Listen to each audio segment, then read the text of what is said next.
Good evening, good morning, good afternoon to all viewers spread around the planet. I'm the Kalinator himself, and this video will be a bit different from my usual content. I will present a brand new rule to Nineball pool, adding an additional strategic theme while making the game much more entertaining too. Taken straight from backgammon, we're talking about dabbling. But as a doubling cube, physical one wouldn't quite fit in here, we just call it a doubling rule. And in the next sequence, you'll see how exactly this works. The doubling rule allows either player to double the stake of the rack before shooting their first shot after the break. Their opponent will then have a choice of passing, where the doubler wins a point and the next rack is started, or taking the double, where the winner of the rack, whoever it is, will instead win 2 points. However, to decrease the luck factor, if you play a push-out, your right to double moves to the next time you come to the table. Additionally, no doubling is allowed with bow in hand, as this would usually mean a very quick drop. To help you understand every part of the rule, we'll get you through all potential scenarios.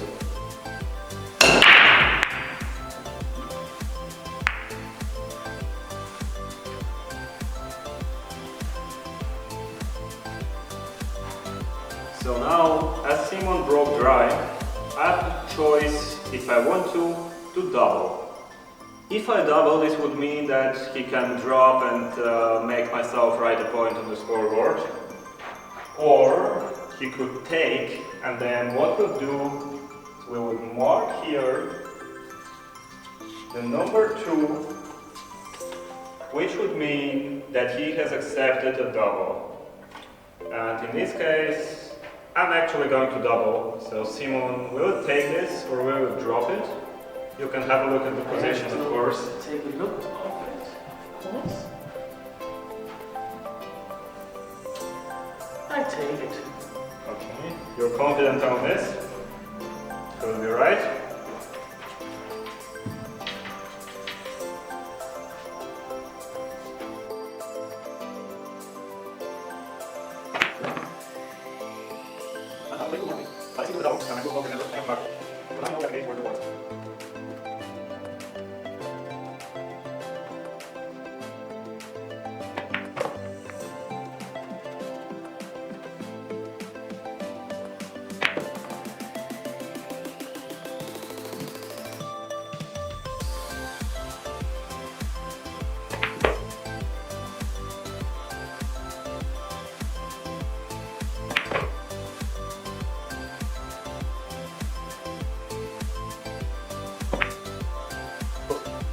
And now that I missed, and Simon, who has accepted a double, is on the table for the first time after accepting a double, he has an option to turn the cube, as we will say in backgammon, back on 4. So Simon, you actually can redouble now. I think I redouble. And now I have a choice, where if I drop it, Simon would score 2 points, while if I take it, the winner of the rack will score the whole 4 points. And in this position, I'm pretty sure that this guy here, he can also run out. So in this case, Simon, you win 2 points. Okay. And that's the end of the rack.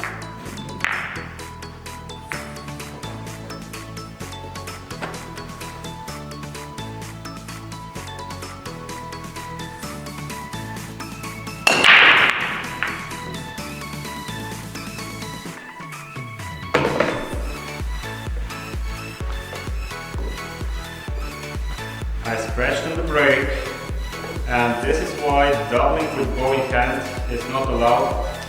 I'll just have to pass most of the time after scratching on the break if it was. Instead, Simon has to play 1 shot and he can double before his next one.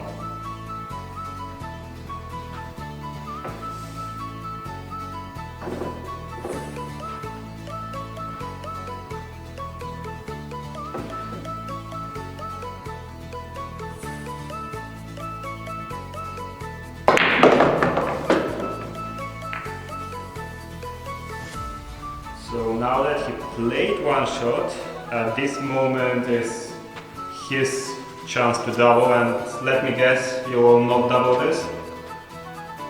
No, I don't think so, no. Yeah, looks like not very good to double.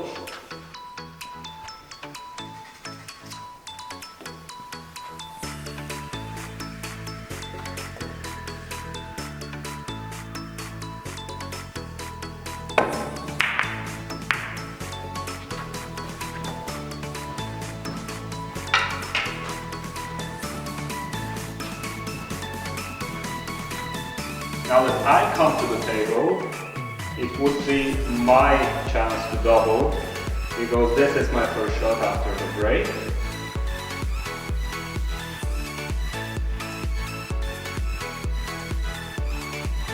Okay, I'm not doubling this, and I will instead play where the winner just takes 1 point, because now everybody has had his chance to double.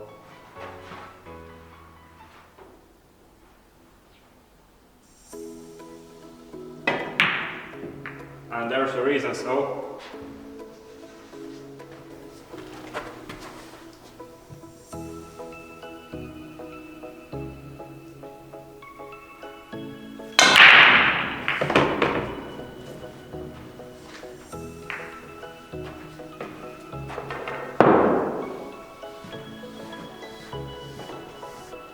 what we see now is that after I broke and made 1 ball, I don't have anything to do on the 2 balls, so I have to play Pushout like in normal pool.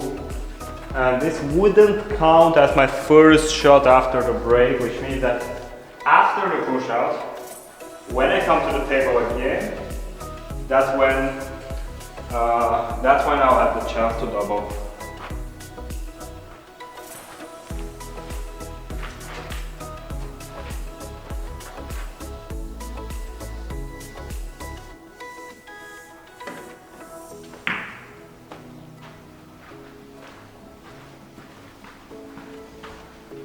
So now Simon has the same choice after a push-out as in normal pool. He can put me back or he can play. And in case that he plays, that's when his chance to double is. But in case he puts me back, then his chance to double will be on his next inning, because that will actually be his first shot. I give it back. You give it back? Okay.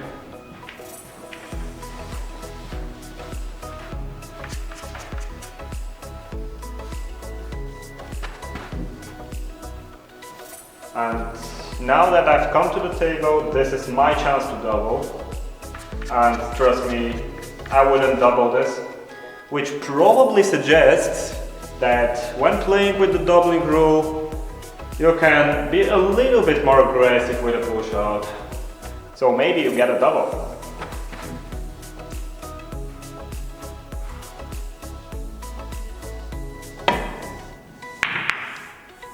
Oh, there's a reason I don't double. And now Simon is back to the table. And as this is his first shot, that's his chance to double. So if you want, Simon, you can double. If you don't want, you can play on, and then the winner would only take 1 point. I think I don't double. Makes sense.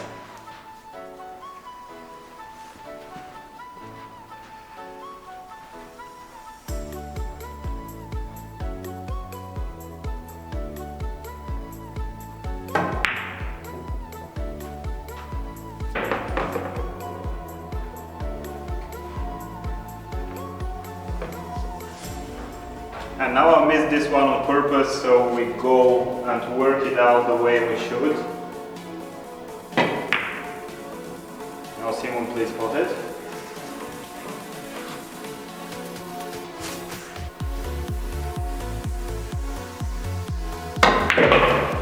Fantastic.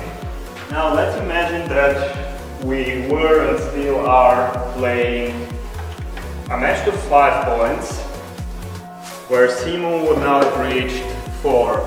This means he's 1 away from victory, or as you'd call it, on the hill. and to decrease the disadvantage of reaching it while your opponent can now double first roll, first move before first roll. Anyway, he can just double without having anything to lose. For one game, the trailer will not be allowed to double, but in case that the trailer wins this next game, he would be allowed to double again in the next one. So now, let's say we play the next game and I cannot double, then I win it. It goes to 4-1, so I'm 4 away and I have won after he reached 1 away. Once again, after introducing the doubling crew, we need to introduce backgammon scoring, which means talking in how many points the players are away from victory. And then I would have won this game, and after that I would be allowed to double again. And there, obviously, the trailer would need to double regardless of what the position is, because if he loses the match anyway, so why not win 2 points if he wins? With this we have all covered for the doubling crew in Nineball, so why not play a short 3-point match and see how it works out? Have fun!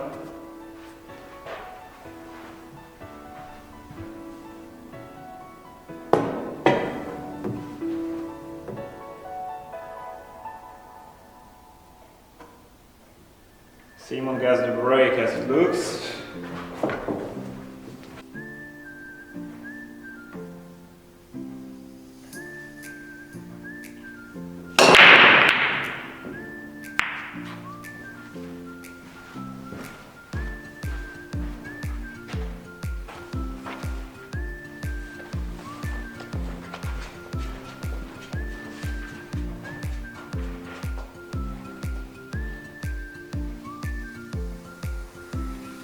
No double.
Looks like a double to me. I double.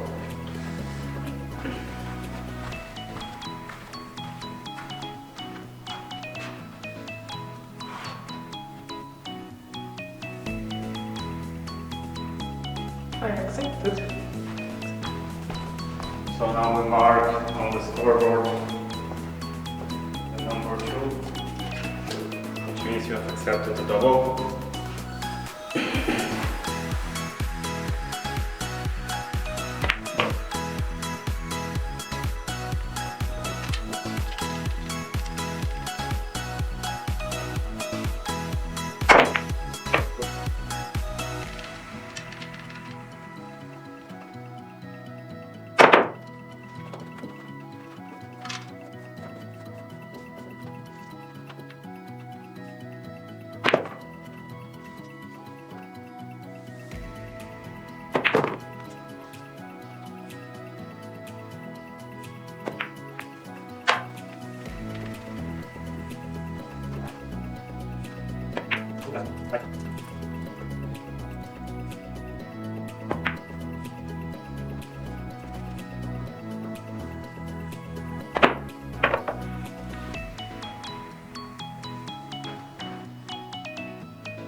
That was it for the introduction of the doubling crew to Nineball pool.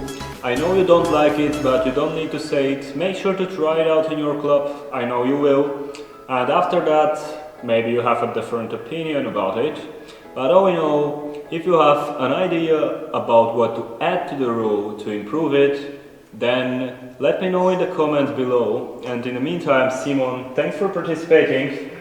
Do you have anything to add? I think the format is quite interesting. You have to play it for a while in order to recognize whether it's good or not. But I think when you have the chance to double, you have to think tactically by taking the risk of doubling it and win it, or of course you can lose it and lose twice. So it